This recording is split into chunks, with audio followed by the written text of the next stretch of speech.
আপনি ওইখানে এত টাকার জমি রাখার কারণ কি?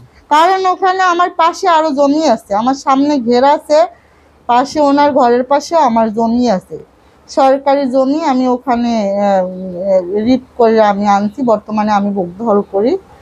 এই কারণেই আমার জমিটা রাখা পাশে। যে আপনার সমস্যা কি বলেন? আমার সমস্যা, আমার নাম হচ্ছে জেসমিন আক্তার, আমার বাবার নাম মোহাম্মদ মোকসেদ আল এখন। আমার বিবাদী যে মতিউর রহমান মোল্লা, ওনার বাবার নাম হয়েছে আব্দুর রশিদ মোল্লা। উনি আমাদের এই আমুয়াতেই ওনার বাড়ি করছে, আমার বাড়িও আমুয়াতে 0 পয়েন্ট।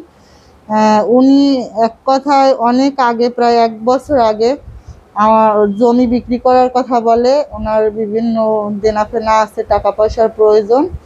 এরপরে কাগজপাতি দেখি, দলিলপত্র দেয় আমার কাছে। ওনার দোতলা একটা বিল্ডিং, দোতলা কমপ্লিট হয় না, আমারে দেখায়, নিজামের মাধ্যমে আমারে দেখায়, জানায়। এরপরে নিজাম ভাই মধ্যকিস্তি থাকিয়া আমার সাথে কথাবার্তা বলে। অন্য জায়গায় দেখাইছে 35-36 লাখ টাকা বলছে। পরবর্তীতে আমার ইয়ে বলছে যে আপনি আমারে 40 লাখ টাকা যদি দেন তাইলে আমি বিল্ডিং বিক্রি করব, জমি সহ। জমি হয়েছে যে 3.28। তো সিঁড়ি থেকে দোতলা পর্যন্ত উপরে আমি যা করে নিতে পারি, হ্যাঁ দোতলা পর্যন্ত আমার কমপ্লিট করে দেওয়ার কথা। এরপরে আমি হেরে টাকা দিই, বিভিন্ন সময় টাকা নেয়, হ্যাঁ অনেক দেনা ঋণ ফিন নিয়ে দেয়। দেওয়ার পরে ছোট ছোট মানে আমার লিখিত থাকে ওই যে রেফের মাধ্যমে। পরবর্তীতে 30/4/24 ওই তারিখে আবার একটা বায়নাপত্র হয় বড় ধরনের, যেখানে আমি 12 লাখ টাকা দেই। উনি চায় আমার কাছে আরও বেশি, আমি দিতে পারি না। এরপরে আমার সম্পর্কে ভাই হয় এবং আমার ব্যবসায়িক পার্টনার, ওনারে আমি বিষয়টা জানাই। জানাবার পরে উনি বলছে যে আচ্ছা ঠিক আছে, যদি না পারেন তাইলে আমি বাগে থাকবো। এরপরে দুইজনে আমরা একত্রিত হইয়া ওই টাইমে ওনারে আবার 12 লাখ টাকা দেওয়া হয়। এরপরে ওই আগের চুক্তিপত্র ওগুলো সিলরে স্টাম্পে লেখাপড়ি হয়। এরপর আমি এই টাকাগুলো দিই। বিভিন্ন সময় উনি আগেও টাকা নিয়েছে, এর ফাঁকে আরও টাকা আমি উদ্ধার ধার বাবদ পামু প্রায় 75,000 টাকার মতো। এগুলোর তো কোনো কাগজই নেই। এরপরে উনি উনি যা জমি লিখিত আমারে দেয় না, বলে যে আইএফসি ব্যাংকে লোন আছে, লোনটা শেষ হইলে আমি রেজিস্ট্রি দিব। এরকম করতে করতে আমার এই প্রায় 1.5 বছর, 15 মাসের মতো হয়ে গেছে, রেজিস্ট্রিও দেয় না, আমার টাকাও ফেরত দেয় না। যখন আমার চাপ দেয়, আমার ভাই চাপ দেয় এবং আমার হাজব্যান্ড চাপ দেয়, দেওয়ার পরে উনি আমাদেরকে একটা চেক দেয়। চেক দেয়, দেওয়ার পর ওই চেক নিয়ে আমি যখন ব্যাংকে যাই সেখানেও আমি প্রতারণার শিকার হই। ব্যাংকে যাওয়ার পর ম্যানেজার আমারে জানায় যে ওনার তো এইরকম কোনো এই অ্যাকাউন্টই নাই, 7 লাখ টাকার বেশি উনি লেনদেন করতে পারবে না, 27 লাখ টাকা তো দূরের কথা। এরপর ওখানেও আমি প্রতারণার শিকার হই। পরে আমি ম্যানেজারের দরে পরে বলি যে এখন আমি কি করতে পারি। সে আমার ওখান থেকে একটা লিখিত দেয়। এরপরে আমি কোর্টে ওনার নামে কোর্টে যাইয়া একটা উকিল নোটিশ করাই। এরপরে উনি বিভিন্নভাবে এখন আমার হয়রানি করতেছে এবং এইখানে ওইখানে সাংবাদিক ধরে আমার মান সম্মান নষ্ট করার চেষ্টা করে। কোর্টে আমার বিরুদ্ধে একটা মামলা করছে। এরপরে বিভিন্ন জায়গায় আজে বাজে কথা বলে আমারে। তো এই এই এই সমস্যা আমার। আপনি আপনি ওইখানে এত টাকার জমি রাখার কারণ কি?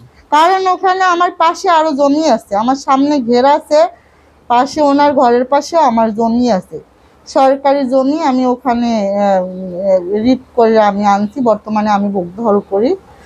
এই কারণেই আমার জমিটা রাখা পাশে। আচ্ছা, এখন সে কি বলে? এখন সে আমার সাথে কোনো যোগাযোগই করে না, তার ফোন দিলে পাওয়া যায় না, সে পলাই বেড়ায়, সে পলাই থাকে। আমি থানায় একটা অভিযোগ করছি, তারে বারবার ডাকা হয়েছে থানায়, কিন্তু সে থানায়ও যায় না, সে পালাইতে আছে, পালাই বেড়াইতে আছে, বিভিন্ন জায়গায় যাইয়া হুমকি দামকি দিতে আছে, দূরে দূরে থাকতে আমার নামে মামলা করবে, চাঁদাবাজি মামলা দেবে, এই করবে সেই করবে, তারপরও আমার টাকা দেবে। ওনার বাড়ি কি এখানে? ওনার বাড়ি হচ্ছে মঠবাড়িয়া থানায়, দাউদখালী মনে হয় ইউনিয়ন। ওনার কি এ ধরনের প্রতারণার আরো কোনো অভিযোগ আছে এলাকায়? প্রতারণা বিভিন্ন মানুষে, ওনার নামে 2-3টা মামলাও আছে এবং আমুয়া এলাকায় বিভিন্ন মানুষ ওনার কাছ থেকে টাকা পাইবে। ওনারে বারবার এখানে বিএমপি অফিসে ডাকতে অপমানও করা হয়েছে, বিভিন্ন মানুষে টাকা পাইবে। এরপরেই আমি টাকা পয়সা দিই, আগেও দিই, হ্যাঁ, উনি বিভিন্ন মানুষের কাছ থেকে এরকম প্রতারণা করে টাকা আনছে। পাথরগাড়া থেকে শুরু করে ওনার এলাকা এই আমুয়া কাঠালিয়া এমন কোনো জায়গা নাই যে ওনার নামে আসলে টাকা পয়সার লেনদেন না আছে। তো আপনি সর্বশেষ কি চাচ্ছেন? সর্বশেষ এটা আমি আসলে আমার জমিটা ফেরত চাই।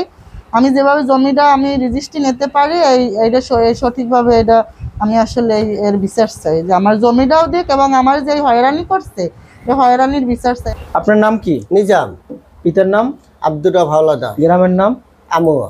আচ্ছা, এই যে মতিউর রহমানের কাছ থেকে যে জেসমিন বেগম জমি ক্রয় করার জন্য টাকা দিয়েছে 27 লক্ষ টাকা, বিভিন্ন সময় তার দাবি, এ ব্যাপারে একটি বায়না চুক্তি হয়েছে 27 লক্ষ টাকার, এবং সে যখন জমিও দিচ্ছে না এবং টাকাও দিচ্ছে না, তারপরে মতিউর রহমান একটা চেক দিয়েছে 27 লক্ষ টাকার, সেই চেকে কোনো টাকা নেই।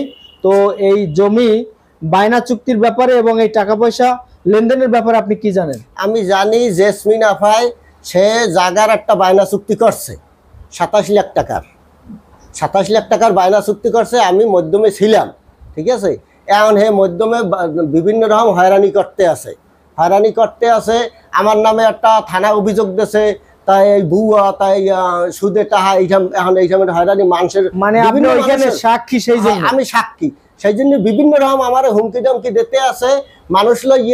কে হুমকি দিচ্ছে? হুমকি দিচ্ছে, একেলা বেডাকে ওকেলা বেডাকে থানায় না, ডাকে। বলছি অভিযোগটা কে দিচ্ছে আপনার বিরুদ্ধে? মতিউর রহমান, মতিউর রহমান অভিযোগ দিতে আছে, টাকা পয়সা আরে খাওয়াইয়া আমার হুমকি ধমকি দিতে আছে। আসলে কি জেসমিন বেগম টাকা পাবে? জেসমিন বেগম 27 লক্ষ টাকা বায়না চুক্তি তার সাথে করছে, জি। সে পাবে জেনুইন, তার লগে পার্টনারও আছে।